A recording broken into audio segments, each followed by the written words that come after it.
नमस्कार दोस्तों। कहते हैं कि जो आग दूसरों का घर जलाने के लिए लगाई जाती है, वह एक दिन खुद का घर भी राख कर देती है। आज पाकिस्तान और अफगानिस्तान के बीच जो हालात बन चुके हैं, वे किसी अचानक हुई घटना का नतीजा नहीं है। यह कहानी लगभग 40 साल पुरानी है। पाकिस्तान की गलत नीतियों, आतंक की फैक्ट्री और दोहरे खेल की कहानी।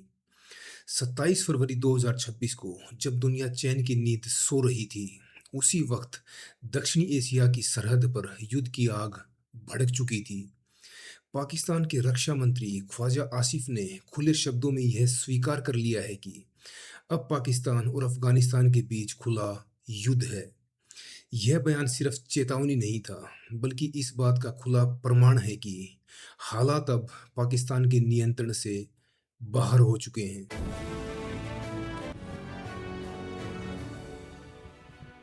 इस पूरे संघर्ष की जड़ है डूरंड लाइन।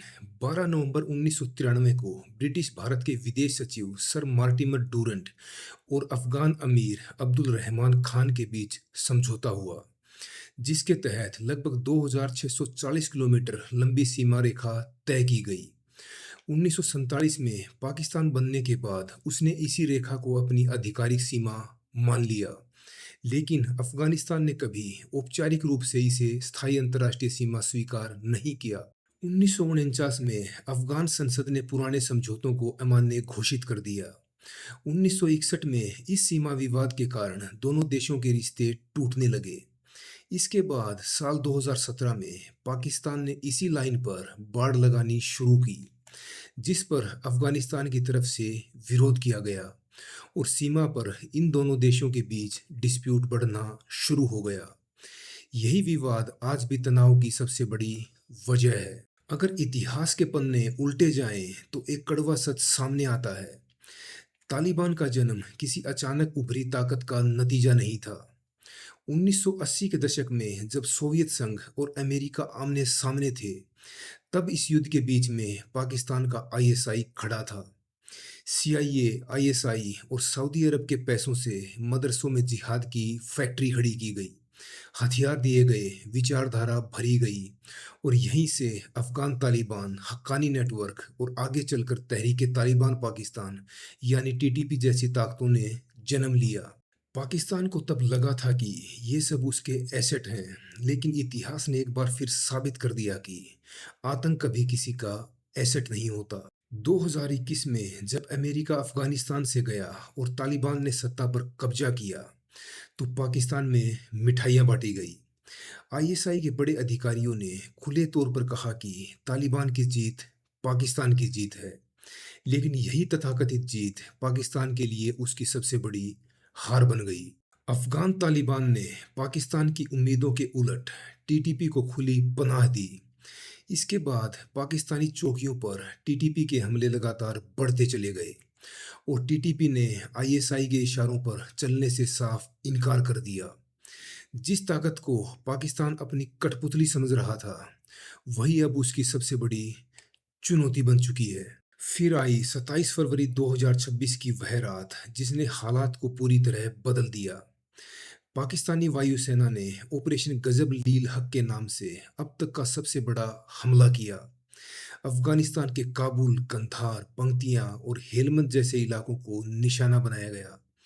पाकिस्तान का दावा था कि तालिबान के कोर मुख्यालय, ब्रिगेड और बटालियन हेडक्वार्टर तबाह कर दिए गए हैं। अफगानिस्तान के दर्जनों टैंक, एपीसी और आर्टिलरी नष्ट कर दी गई और 100 से ज़्यादा तालिबानी लड़ाके मारे गए। पाकिस्तान के सरकारी चैनलों पर इस हमले का जश्न मनाया गया और इसे बड़ी सैन्य सफलता बताया गया। लेकिन तालिबान चुप रहने वाला नहीं था। 28 फरवरी 2026 को तालिबान के प्रवक्ता जबीउल्लाह मुजाहिद ने आधिकारिक बयान जारी कर पाकिस्तान के हवाई हमलों को कायराना बताया और कहा कि इसका जवाब दिया जा रहा है। इसके तुरंत बाद पूर्वी अफगानिस्तान से लगी सीमा पर हालात बिगड़ गए।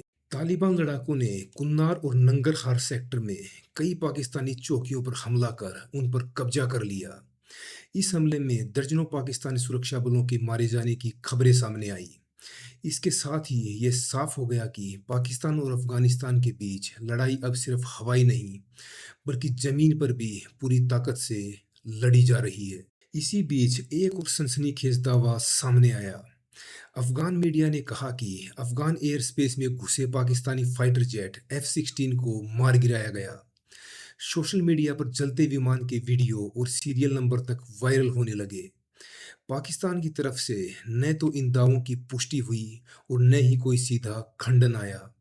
यह चुप्पी सबसे बड़ा सवाल बन गई। क्या वाकई पाकिस्तान को वह नुकसान हुआ जिसे वह स्वीकार नहीं कर पा रहा है?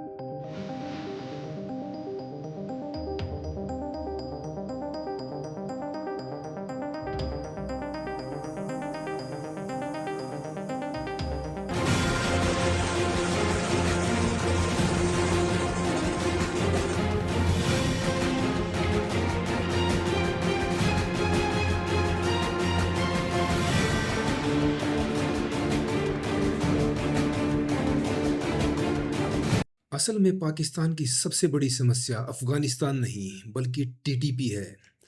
आज पाकिस्तान में होने वाली अधिकांश आतंकी घटनाओं के पीछे यही संगठन है। वही विचारधारा, वही ट्रेनिंग और वही जिहादी डीएनए। बस फर्क इतना है कि अब बंदूक पाकिस्तान की ओर घूम चुकी है। आईएसआई द्वारा बनाई गई मशीन अब उसी को कुचलने पर आमादा है। हर बार की तरह इस बार भी पाकिस्तान ने भारत पर उंगली उठाने की कोशिश की। बिना सबूत, बिना ठोस तथ्य के कहा गया कि इसके पीछे भारत का हाथ है। लेकिन सवाल साफ है, क्या भारत ने तालिबान बनाया था? क्या भारत ने टीटीपी को पनाह दी? क्या भारत ने पाकिस्तान में जिहादी मदरसे खड़े किए? इन सभी सवालों का जवाब एक ही है, नहीं। आतंक का बीज पाकिस्तान ने खुद बोया था। अंतर्राष्ट्रीय प्रतिक्रिया भी कुछ ऐसी ही रही। अमेरिका ने हालात को चिंताजनक बताया।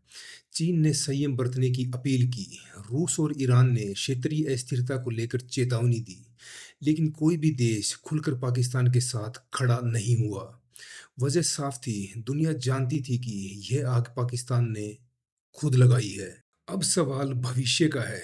क्या यह टकराव एक लंबे सीमा युद्ध में बदलेगा? क्या पाकिस्तान के अंदर हालात गृह युद्ध जैसे हो जाएंगे? क्या टीटीपी और अफगान तालिबान और करीब आएंगे?